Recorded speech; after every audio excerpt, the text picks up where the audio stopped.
Hi guys, this is the Dare Show podcast. I talk music a lot. I talk whatever I really want to talk about. I really want to talk about this album, Witness, Katy Perry's album, Witness, because I recently went back and revisited it uh, because I was just like, let me just go back and listen to it. There's a lot of songs on here I do really love. A lot of songs on here are suck. But I was like, let me go and revisit it and just think about what's really going on with Witness.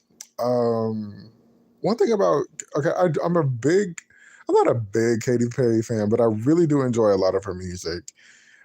She has a really annoying voice at times, but sometimes I could just push that away and just listen to it.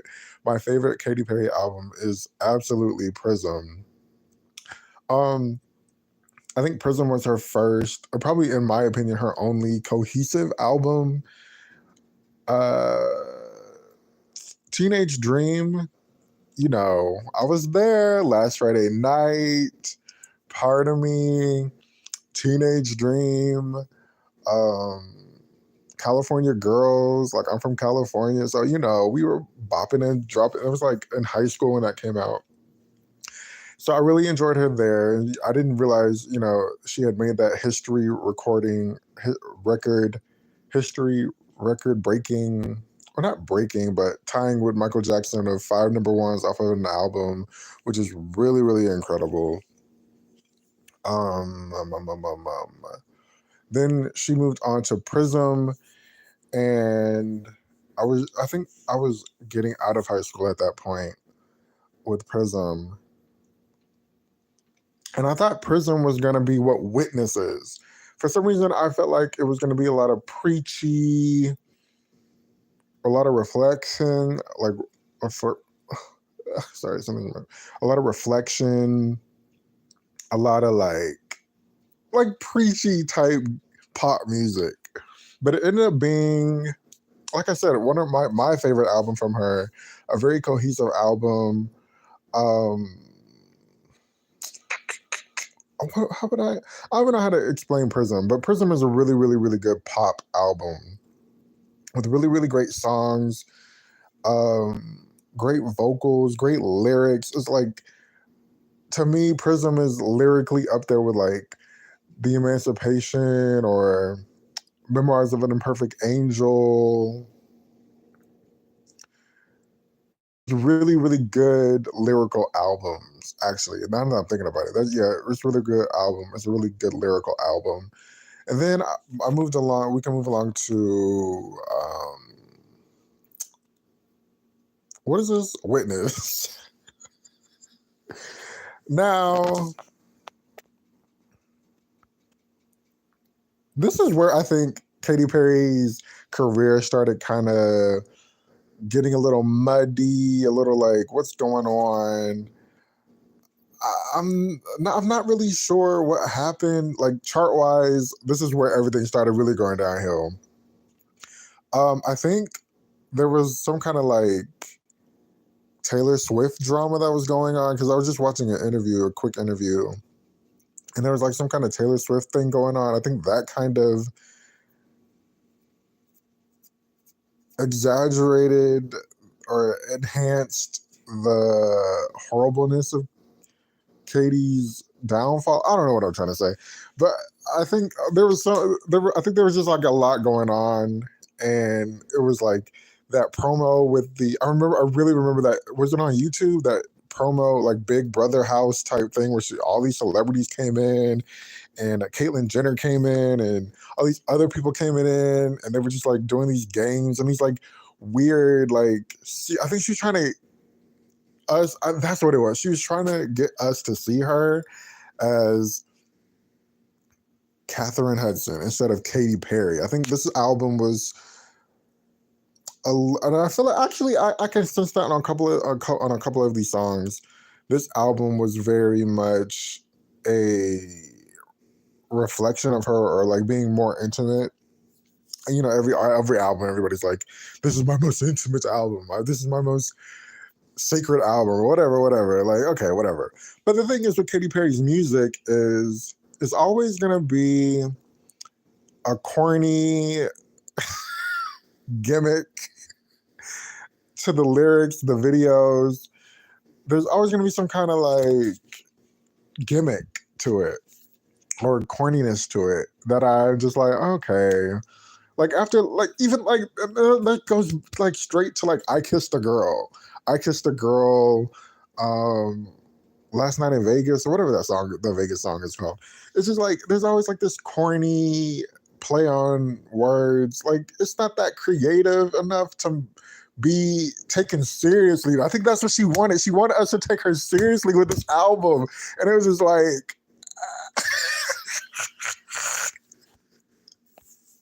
Not with a song called Bon Appetit. We're taking you seriously. Get the out of here. But anyways, we just start off with like Witness. Witness is a really, really, really good song.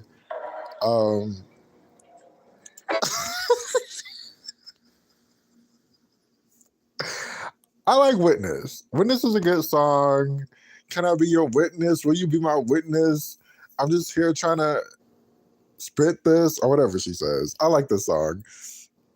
And then let's just move along. Hey, hey, hey. I don't really like it. It ain't doing that. Like I listened to it today. It was like the first day I listened to it. And I was like, okay, it's palatable. Like it's just on, but I'm not like really paying attention to it. There's nothing really. Also, let me say, this album is very specific. Like a lot of the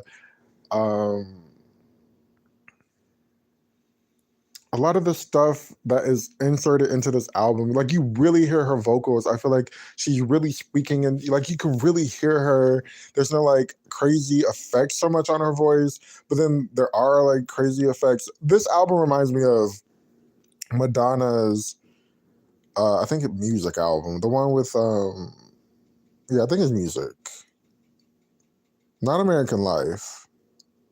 Yeah, it's not American. I think it's Music. This album reminds me of Music because it's very specific. Every detail, the music is very specific. If there's an effect, it's very purposeful on this album, and that's a really good positive thing I didn't notice. Also, the Madonna like blonde, short hair. Her trying to take get us to take her seriously. And I think it kind of backfired because after like that second, third single, especially, there was just so much controversy from like the Taylor Swift stuff to the little Big Brother house thing to the Migos, SNL, and the drag queens or whatever was going on. Like it was just like so much controversy. And I feel like the music did not. The swish swish with the Mickey, like everything, the music did not prevail enough for this album to succeed. And for some reason, it was saying it went gold. But I'm like, did the gold numbers change? Because gold used to be 500,000, not 311,000 in America. It barely has sold 1 million worldwide. Which is, and then you know what? Even after Witness, it was with that clown show, Smile. I feel so bad for Katy. She couldn't get a hit to save her life. But anyways, this album also. Well, I'm trying to like summarize it up. Oh. Janet Jackson. So we have the Madonna, and we have the Janet Jackson of the situation. I feel like Janet Jackson is the perfect blueprint of having this talking about social issues, but also having fun, like that balance going to with like Rhythm Nation or even the Velvet Rope. There's like this balance of having fun, having really, really good music, really, really good lyrics, talking about really real stuff. And I feel like that's the modern blueprint of, I guess if you want to talk about like a social album or like a serious album. And I feel like this kind of had that feel to it almost. It's just some of the lyrics weren't that compelling enough to capture that blueprint. And like Witness and Chain to the Rhythm, maybe even Power. Those songs are like the social part of the album. What is society doing? That type situation. Will you be my witness? Can you be my witness? I love that song. Um, I'm just looking for a witness, and that can be very that song is very universal. Hey, hey, hey! I don't know what that song's about, but it's not compelling to me. Roulette, don't remember it, can't remember it. Swish, swish. Interesting, like all of these like collaborations are with Black people, but anyway. Also, I do feel like she's always some kind of way trying. It is okay. We should try to get another hit off the Black people's backs. Because California Girls with Snoop. Then we go to E.T. Was that? I think E.T. went #1 or something. It was like a very, yeah. I think E.T. went #1 with Kanye. Then we go to that same album. What's the other song called?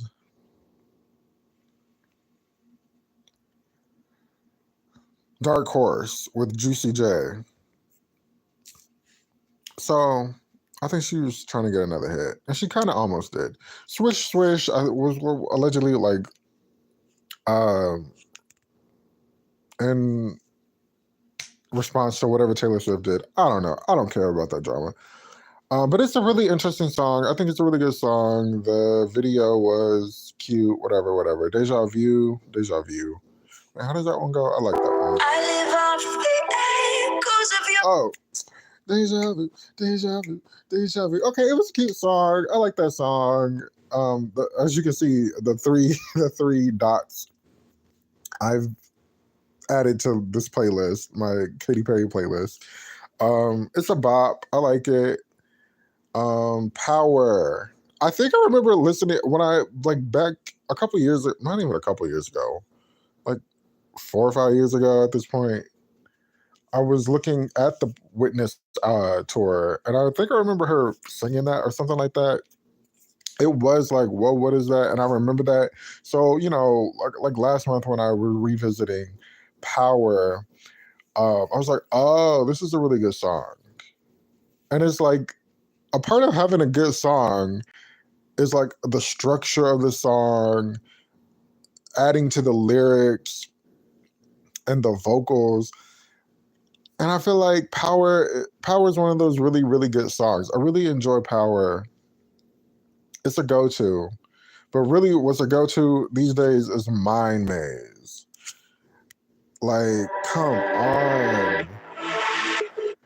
And this electro pop sound, I think is like, it connects with my soul so much. Like I like different sounds and I like experimental music.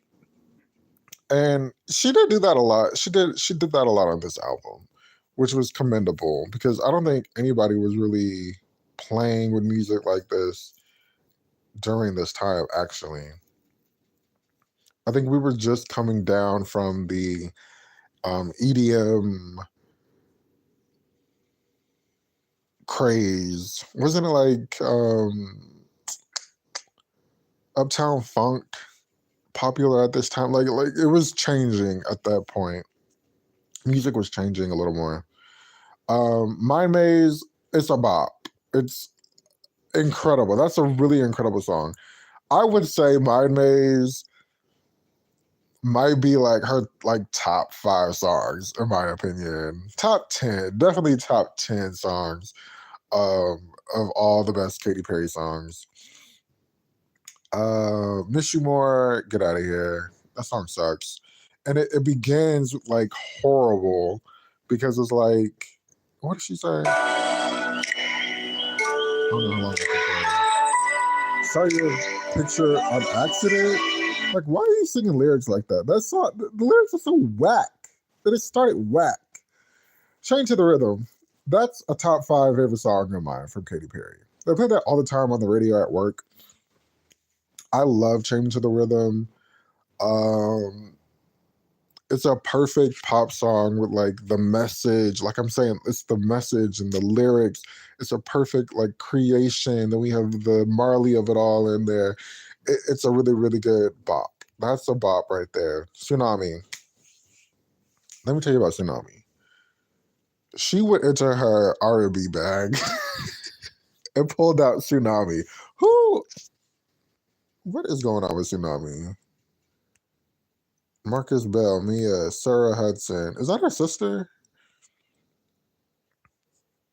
Tsunami, top 5 favorite songs of Katy Perry. That was an instant favorite when I first listened to this album. Tsunami, oh my God. The vocals, the lyrics, the music. That's how you do a perfect song. Tsunami, shout out to Tsunami. Bon Appetit with Amigos. It's a bop. We listen to it. We can do whatever we need to. Bon Appetit. Shout out to Bon Appetit. She was talking about her parents. At this point, Katy Perry's like what, 30 in her 30s?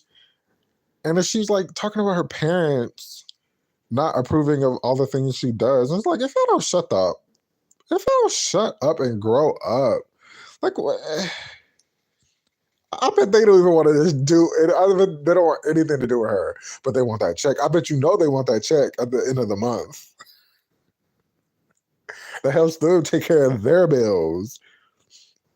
It must be like an interesting, a very rough dynamic being a like pop star or talking about sexual stuff. But a lot of her music isn't really she was talking about how sexual or liberating this album was and how feministic this album is. I didn't really get that a lot from this album because I feel like all of her music is basically that gimmicky, sexy, like I can't take it to you. It's not like a Beyonce erotic sexy. It's like a white woman funny sexy. Like it's not it's not anything like serious. Like I'm just like from like Roar, it's corny, but it's a good song. I hate to admit it. Roar is a really good song. I didn't care for it that much. But like it's a gimmicky, good pop song. But it's just like all of her music has that, like I said, all of her music has that gimmicky shit to it. And it's just like I don't know what she has to do to make us take her actual seriously. Um but like I was saying, it must be very difficult to be have conservative parents like she says she has, and like I guess they are, and also have like this big career as this singer. Like, can we all grow up? Hello, where was I at? Bon Appetit, Bigger Than Me. Don't like that song. No, that is probably the worst song in this album. Like a waste of a track. I'm sorry. Let me apologize to the writers. I'm sorry, Corin Roddick, Katie, Megan James, and Sarah Hudson. All 5 of y'all came together and wrote that, and that's all y'all came up with. Save as draft. What is she cussing at? I don't know. That's a good song. And there's a cool balance of like up tempo, mid tempo, and ballads. Like I'm not sleepy. I'm not like another like mid tempo or like another ballad. Like it keeps you interested. This album does keep musically. It keeps you interested. Save Us Draft is a good song. I struggle. I cuddle. Whatever she says. Pendulum. Come on for the choir. I love the choir in this song. Uh I think she did like some kind of like Sister Act situation.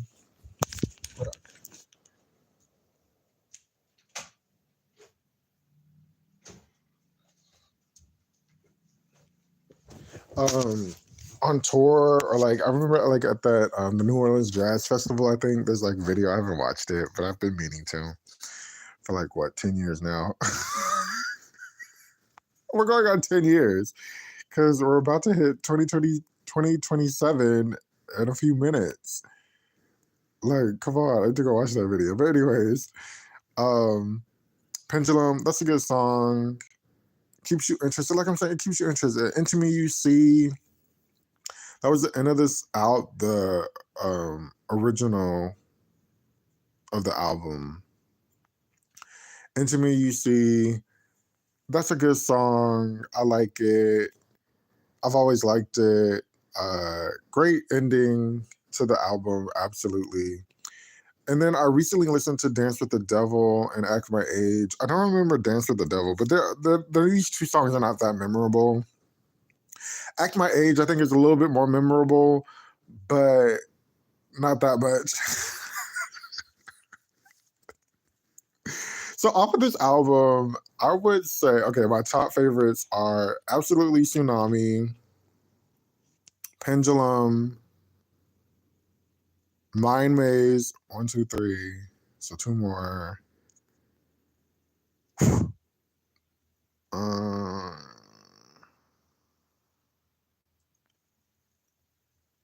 I guess Power and Witness. But shout out to Katy Perry. She tried. Um, and I don't think it went that well. I don't think this era went that well for her. And that's just my like little opinion. I'm not like a Katy Perry stan. I'm just a fan, honestly. Liberation and feminism, purposeful pop. Oh, purposeful pop. That's what they're calling it. Gotcha. See, I knew what I was talking about. That Janet Jackson blueprint of talking about social issues, but then having like a hot beat around it.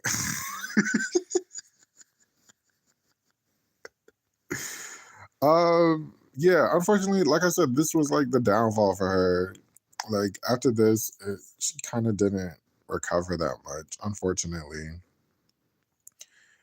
Um, yeah, that's all I got to say. Let me know what your favorite songs off of this album. This is the Dare Show podcast. I'm on Instagram at mylovemyneedtonight if you want to listen. I mean, if you want to talk about it or whatever. But definitely, if you like this album, please let me know what are your favorite.